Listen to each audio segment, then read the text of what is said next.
श्रीराम जय जय राम। श्री अनंतकोटी ब्रह्मांड नायक राजाधिराज सच्चिदानंद सद्गुरु श्री ब्रह्मचैतन्य महाराज की जय। जय जय रघुवीर समर्थ। श्रीराम। श्री ब्रह्मचैतन्य गोंदवलेकर महाराज प्रवचन 12 फेब्रुवारी। नाम हे सत्स्वरूप आहे। नाम हे रूपापेक्षा निश्चित श्रेष्ठ आहे। त्यामुळे रूपाचे ध्यान मनामध्ये आले नाही तरी नाम सोडू नये। पुढे रूप आपोआप येऊ लागेल। रूप हे जड आणि दृश्य असल्यामुळे उत्पत्ती, स्थिती आणि विनाश, वाढ होणे आणि घटणे, जागा व्यापणे आणि जागा बदलणे, कालमानाने फरक पडणे इत्यादी बंधने त्याला असतात।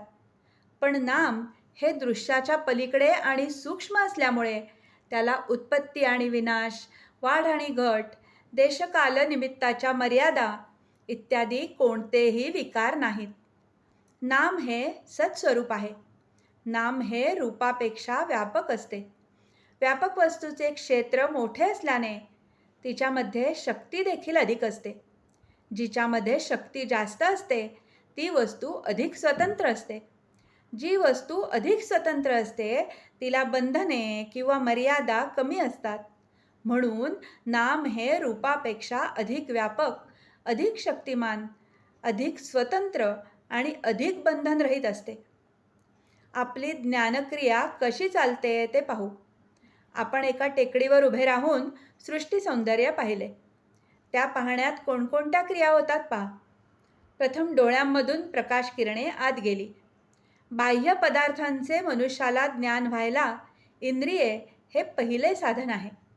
इंद्रियांमधून आत आलेले संस्कार एकत्र करून मन त्यांना वस्तुस्वरूप देते। वस्तुस्वरूप तयार झाल्यावर बुद्धी सारासार विचार करून त्या वस्तूचे यथार्थ ज्ञान आपल्याला करून देते। पण मनुष्याच्या बुद्धीचा व्यापार इथेच थांबत नाही। टेकडीवरून आजूबाजूला पाहत असताना झाडे, वेली, घरे, बागा, माणसे, पक्षी, पाण्याचे तलाव इत्यादी सर्व वस्तूंचे ज्ञान झाल्यावर पुन्हा त्यांचे एकीकरण होऊन ही सृष्टीची शोभा आहे असे ज्ञान आपल्याला होते। म्हणजे अनेकात एकत्व शोधणे हेच मानवी ज्ञानाचे लक्षण आहे।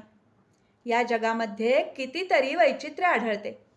नाना तऱ्हेचे दगड, नाना तऱ्हेचे किडे, नाना प्रकारचे पक्षी, प्राणी या सर्वांची नावे जरी भिन्न असली तरी त्या सर्वांमध्ये असणेपणाचा गुण आहे। म्हणजे सजीव प्राणी झाला तरी तो आहे आणि निर्जीव वस्तू झाली तरी तीही आहे।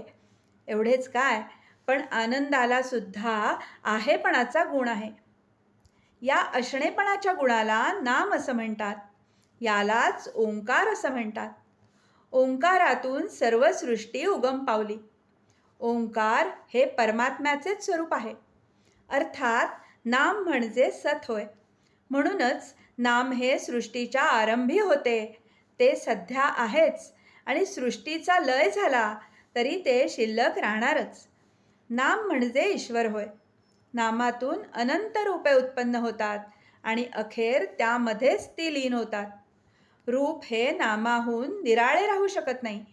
नाम हे रूपाला व्यापून पुन्हा शिल्लक उरते।